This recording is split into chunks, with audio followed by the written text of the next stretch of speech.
Coming up, we'll recap SEC Media Days. We'll talk with Brent Beaird on SEC football. All that and more on Southern Sports Now.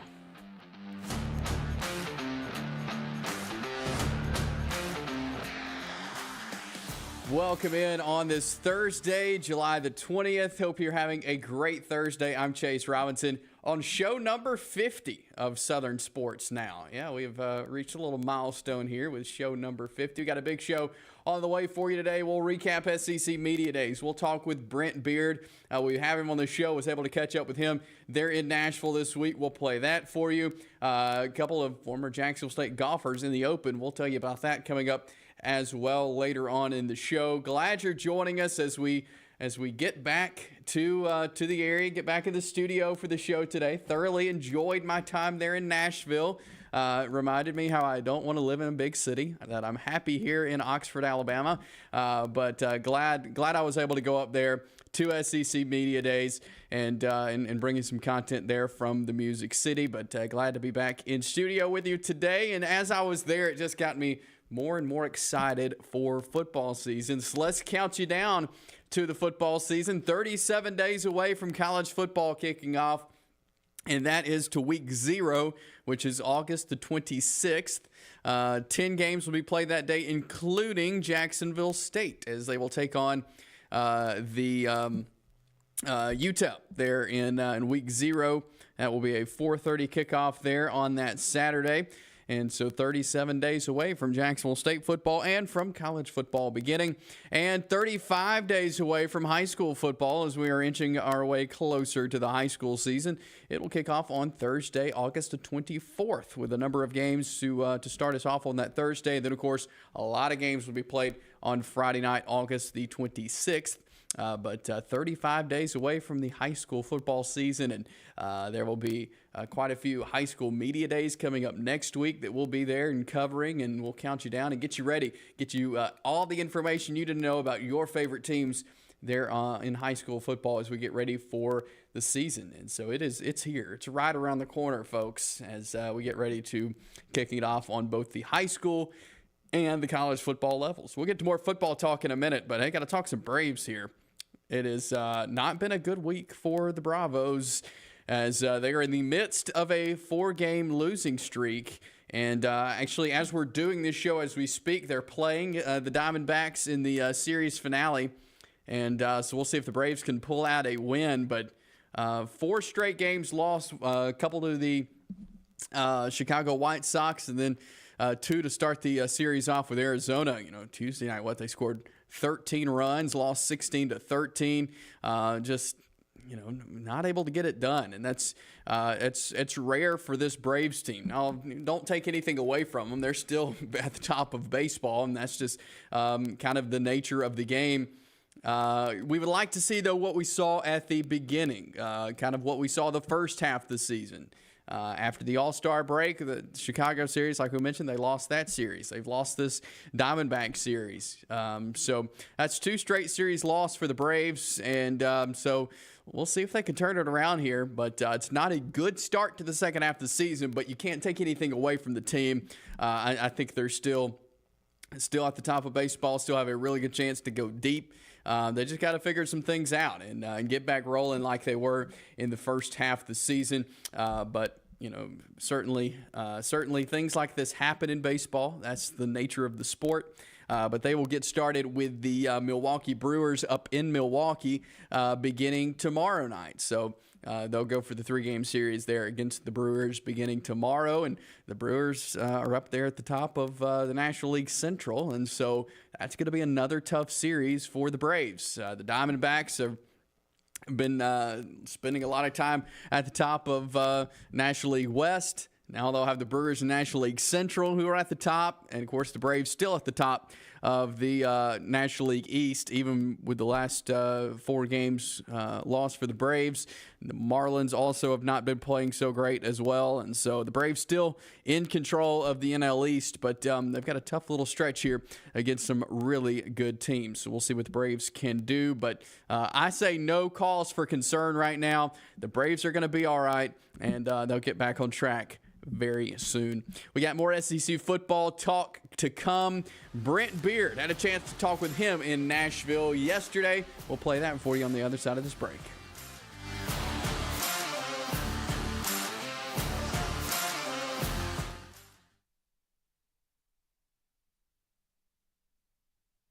Here at Ted's, we are excited to now be offering custom-made cabinets. With that in mind, we're changing our name to Ted's Floors and Beyond.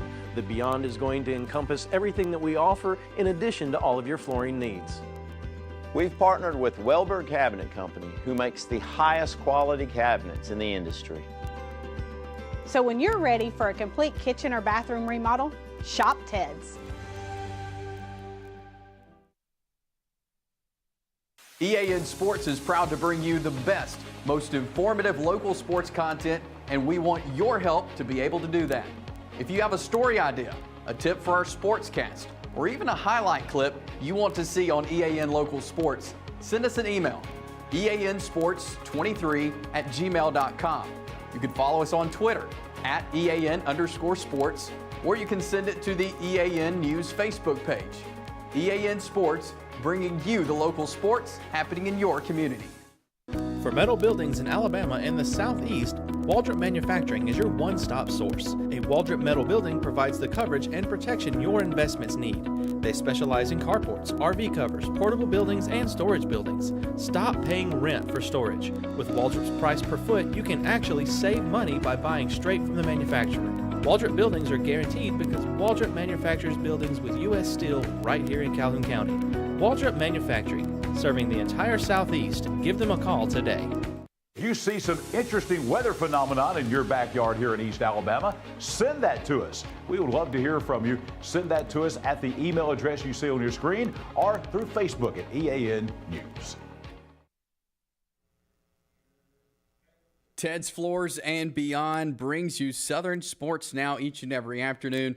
Ted's Floors and Beyond has a cool new partnership with Welborn Cabinet to offer you a complete kitchen or bath makeover. That includes cabinets, countertops, flooring, backsplashes, and tile showers. Of course, they've got all your flooring needs in hardwood, laminate, carpet, tile, and luxury vinyl. 0% interest financing for 12 months and free in-home estimates. Lifetime warranty on flooring installation.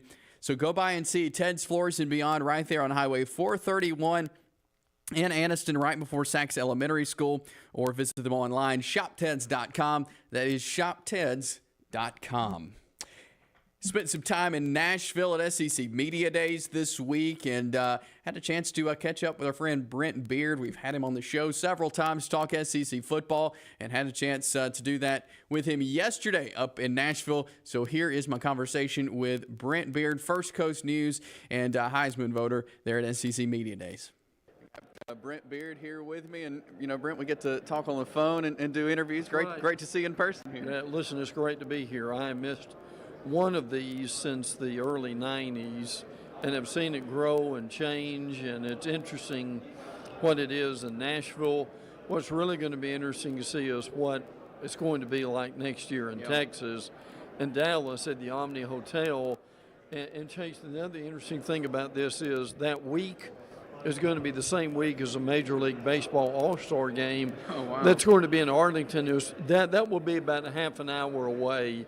So I'm not sure what all that will mean, but that's going to be a very interesting week. It sure will.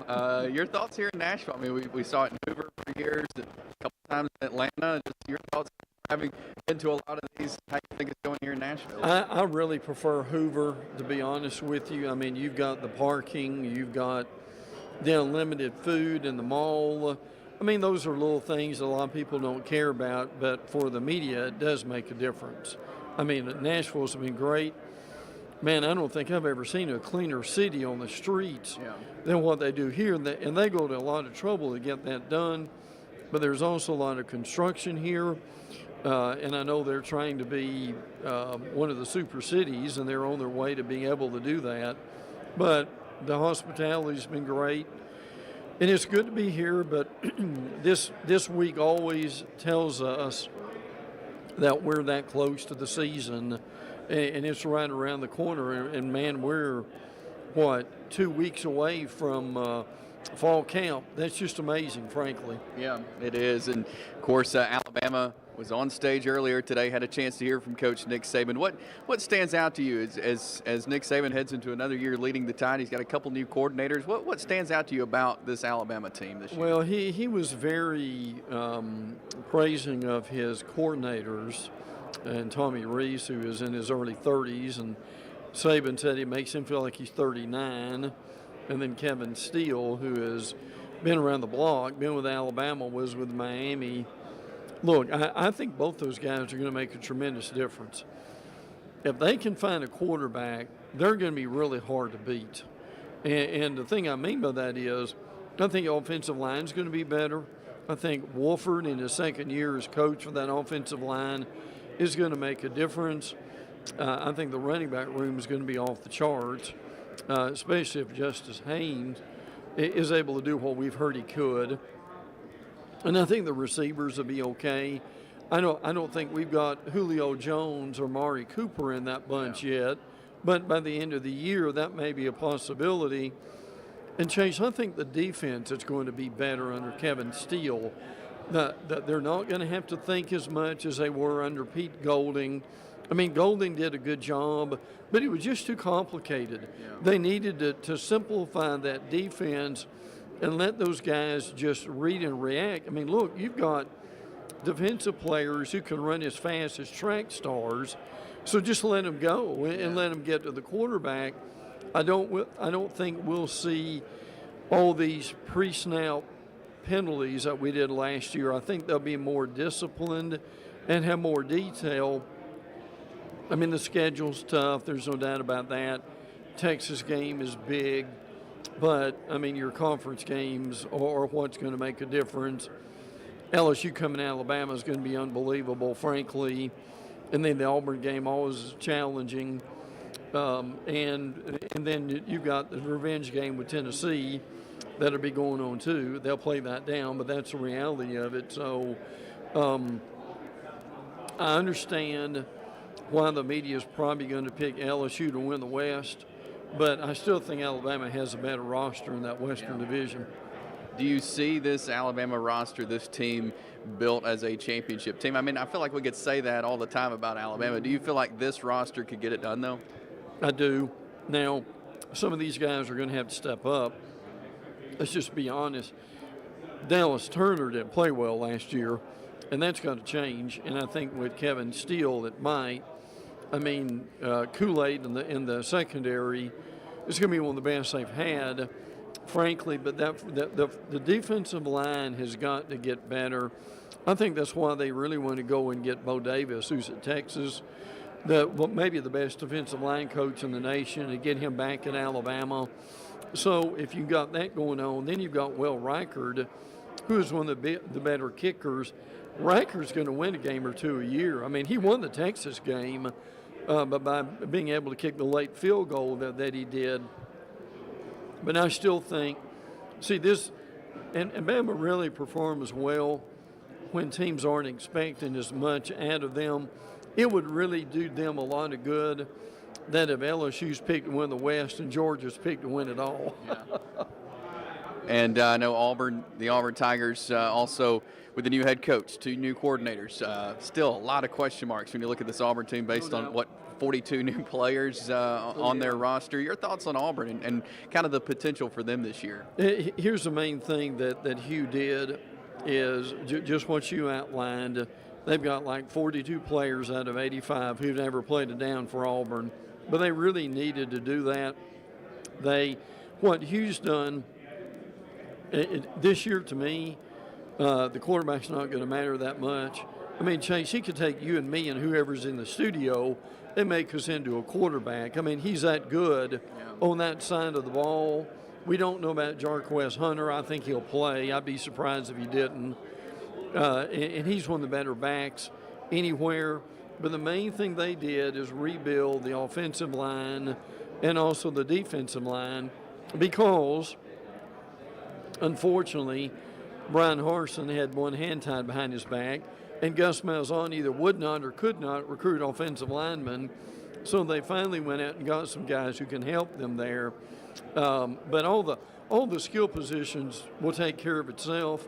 Auburn's probably going to be 7-5, something like that, which frankly is almost a miracle with what Hugh Freeze came in with a few months ago. Yeah, that's very true. Looking kind of big picture SEC, who are some teams that you're going to be watching that you think maybe could surprise us? But who are some teams that stand out to you in the SEC? Well, I think in the Western Division it's Mississippi State. I love Will Rogers and what they're doing. Now, unfortunately, we all miss Mike Leach. But what's different about them this year, they're not going to do the air raid as much, which means they would throw to the backs and there'd be a lot of short passes. They're going down the field more with Will Rogers, which would be impressive. They've got a lot of 5th and 6th year players, which makes them really dangerous with the veterans they've got on the line of scrimmage. And I do like Zach Arnett, what he's trying to do. Now, look, not everybody can win, but I would say probably State would be a surprise team out of the West. And the Gators may be in the East. I mean, that's a team that, living in Jacksonville, that we're close to, and looking forward to seeing what Billy Napier's doing. They're recruiting well for 2024, but they're going to have to survive and get by in 2023, and I think they will. I think Graham Mertz will be better than people realize at quarterback. Look, they just need to have a guy who can make normal plays. Anthony Richardson, who has a tremendous talent. I mean, if you got 3rd and 8 in Baton Rouge in the 4th quarter, I mean, you never knew where the ball was going. So I think with Graham Mertz, you're going to be able to do that. They've got a great running back room with ETN in that group that they've got. So I think Florida could win 6, 7, 8 games. I do a podcast with Shane Matthews, the former Gator great quarterback, and he swears that they're going to win 8 games. If they need to sign a contract for 8 games right now. If that was possible, they'll be much better because Napier knows what he's doing. He's a Nick Saban disciple. He's a Dabo Swinney disciple. Man, if those are your 2 mentors, you're doing okay, right? Yeah, you're right. Where does South Carolina, where do you think they stand right now? We saw them finish the season so good last year with wins against Tennessee, against Clemson. Where do you see them going into the season? Could they pick up where they left off last year? Probably will be determined by their quarterback, Rattler, and what his mental aspect is. I mean, he's a pretty good quarterback. He really does need to step up and perform beyond what he's done before. They're going to be young, but they've got to get some playmakers. Their defense is going to get better. Where Beamer's really made success is in November. He's given them a few Novembers to remember by beating Florida, beating Tennessee, beating Clemson. That doesn't mean they're great yet, but I think they're doing much better than what they've done in the past. And that's a team to really watch. And if Spencer Rattler has a really good year, they're not going to beat Georgia. No one's going to beat Georgia in the East. But they could vie with Tennessee for that 2nd spot. Yep. Of course, you mentioned Georgia just now. I was going to ask you about the Bulldogs. Of course, everybody's favorite. Do you see them being able to win the SEC, being able to win it again? Is this Georgia team built like the last 2 years? They'll be in Atlanta just because the schedule's so easy. I mean, the schedule's ridiculously easy, and it's a farce, frankly, for them. But in fairness to them, they almost had that game with Oklahoma, and that game was canceled. So, and the schedule next year is much better. Carson Beck's going to be their quarterback, I believe. He's from Jacksonville, so we've seen him play. He's like Stetson Bennett. He's kind of bided his time as it goes along. Kendall Milton at running back, he needs to get healthy. They'll be fine on the offensive line. At receiver, my stars, Brock Bowers, coming back at tight end is as good as anybody, frankly. And they're fine with, I think, playmakers. Defensively, I think they'll be okay too, and they've got some real talent that's coming back. It's a shame Barry Alexander left on that defensive line, but that happens. But I'll say this though, Chase, this is where I'm concerned about them, and I don't know if they're going to win a third in a row. The off-the-field stuff is a real concern. It's a traffic incident. There's one thing, but see, the other thing that people may have missed about that, the Atlanta Journal-Constitution had not one but two exposés on Georgia, and the second one to me was a lot more concerning, frankly, than the other one, because it dealt with violence against women. There were 11 players on that team that were allegedly had some altercation with a woman, and they're still on the team. So, these are things they're having to work through and having to deal with. But that's the problem is there's complacency. It's that sense of entitlement. Nick Saban talks about it a lot. And if anything keeps them out of winning a third straight, it's going to be the off-the-field issues. Appreciate Brent Beaird for spending some time with me yesterday. And actually, not long after we recorded that interview that you just saw is when it came out, as he made mention to the articles from the Atlanta Journal-Constitution on kind of the state of Georgia football. They have redacted a lot of the statements that they made in those articles involving the players that were accused of sexual misconduct there at Georgia. They did not use correct journalistic ethics in those articles, using unreliable sources, and so the AJC has redacted a lot of what they have said about Georgia, but he is right. There's still some complacency and issues going on off the field with the Georgia football program, but I did want to make those corrections there on the AJC articles as they've kind of pulled those out as of now. But, I think teams struggle with complacency, and I think we have seen that with Alabama after they won a couple. I think we very well could see that with Georgia this year, just kind of becoming complacent with where they're at. And I think that will be kind of what stops them from winning 3 straight national championships. I do want to talk Alabama and Auburn coming up, maybe what challenges they face heading into the 2023 year. We'll do that on the other side. We got more Southern Sports Now coming up.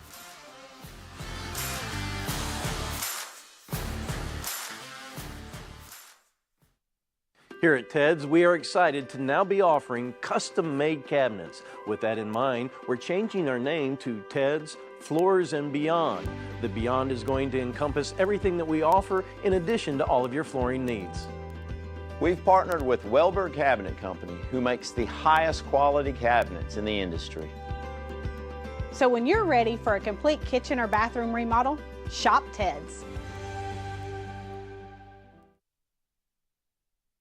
Since 1993, WM Grocery has been a major part of our local community. WM offers the very best in fresh produce and an outstanding meat department. WM also has many local products not found anywhere else and fresh sushi every day. If you need an event catered, come see Mrs. K at any WM store. Curbside pickup is also available for your online grocery orders. Be sure to download the WM app for all the deals of the week and shopper rewards. Go check them out today at any of their locations. We take pride in our community and appreciate your business. For metal buildings in Alabama and the Southeast, Waldrop Manufacturing is your one-stop source. A Waldrop metal building provides the coverage and protection your investments need. They specialize in carports, RV covers, portable buildings, and storage buildings. Stop paying rent for storage. With Waldrop's price per foot, you can actually save money by buying straight from the manufacturer. Waldrop buildings are guaranteed because Waldrop manufactures buildings with U.S. steel right here in Calhoun County.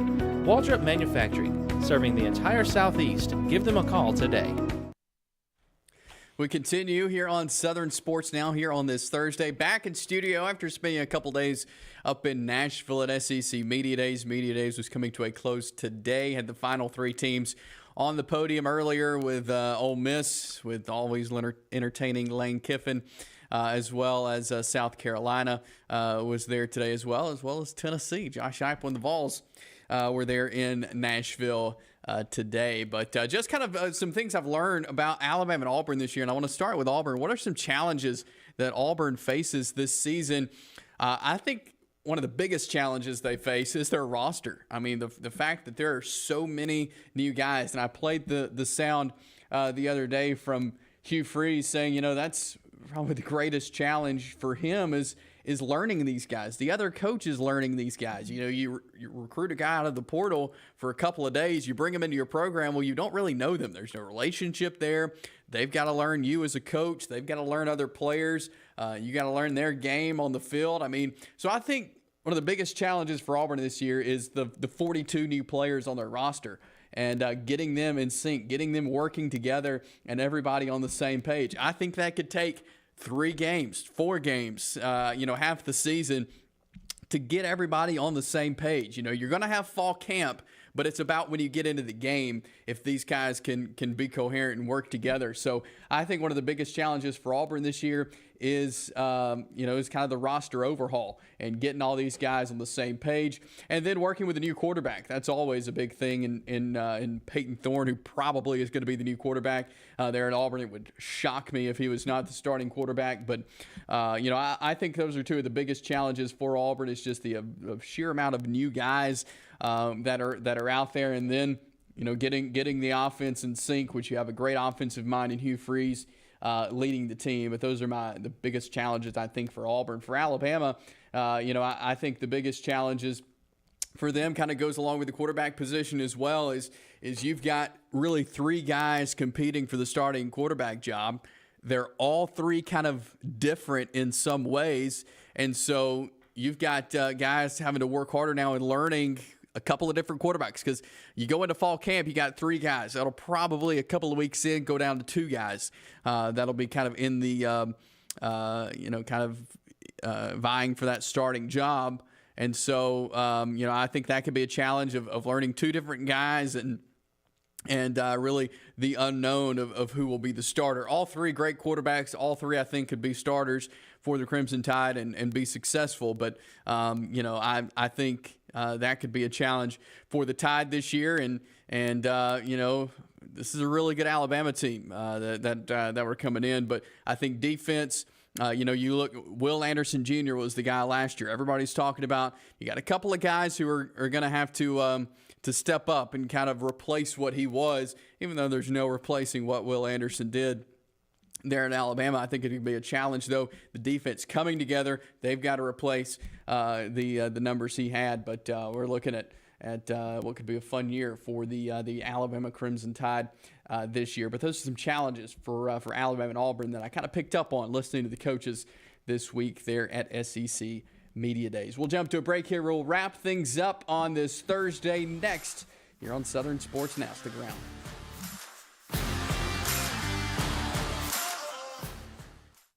Here at Ted's, we are excited to now be offering custom-made cabinets. With that in mind, we're changing our name to Ted's Floors and Beyond. The Beyond is going to encompass everything that we offer in addition to all of your flooring needs. We've partnered with Welberg Cabinet Company, who makes the highest quality cabinets in the industry. So when you're ready for a complete kitchen or bathroom remodel, shop Ted's.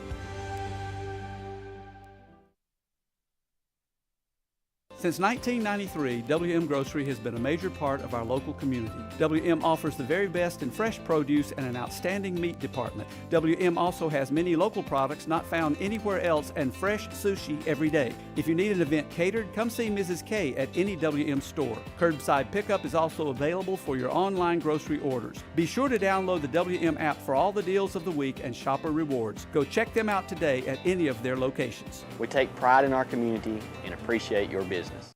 Hi, I'm Dr. Brodney Sneed from both CARES and Direct Primary Care. Direct Primary Care is an exciting new model of medical care growing on both the East and West Coast. It's been recommended by Forbes and the American Academy of Family Physicians and others for individuals or small businesses with or without health insurance. The pure simplicity of a membership model streamlines the burden of medical care. It eliminates 60% of the overhead. That streamlining allows providers time to focus on patients with free, no copay, no deductible, unhurried office visits or telehealth visits with minimal waiting room time. It produces same or next day appointments and access by text or telephone during and after hours. It saves you from leaving work, wasting time and getting exposed in a waiting room, and the convenience and cost with barriers removed helps one avoid letting problems like a sore throat turn into an expensive ER or hospital visit for pneumonia. If you're interested, search the web for CARES Direct Primary Care. We're back here on Southern Sports Now as we get ready to wrap up today. Want to remind you, today being Thursday, we'll be back tomorrow for a Friday show, and that means we open up the Southern Sports Now mailbag. So it's time to get your questions in. You can email us your questions, eansports23@gmail.com. You can send us a Facebook message there on the East Alabama Now Facebook page. Send us a direct message there on Twitter @EAN_sports. But get those sports questions in, and we will open up that mailbag coming up tomorrow here on the show. Before we get out of here, though, we're going to tell you a couple of former Jacksonville State golfers. Both will be playing in the British Open this weekend. So these are some guys to keep an eye out on. I'll be cheering for both of these guys this weekend. Matt Wallace, of course, played several years ago there at Jacksonville State, has made a nice career out of golf, and he'll be in the British Open, as well as, of course, former Masters champ Danny Willett out in the British Open as well. But he brought a lot of attention to Jacksonville State when he won the Masters. What was that, 4 or 5 years ago? Now they're in Augusta, but Matt Wallace and Danny Willett, former Jacksonville State golfers, competing this weekend in the British Open. Congrats to those guys for making the cut there, and I'll be cheering them on this weekend there in the Open. So golf fans, a couple of kind of guys with local ties there in the Open. That's all the time we have for you today. Join us tomorrow. We'll open up that mailbag and more here on Southern Sports Now. Have a great rest of your Thursday.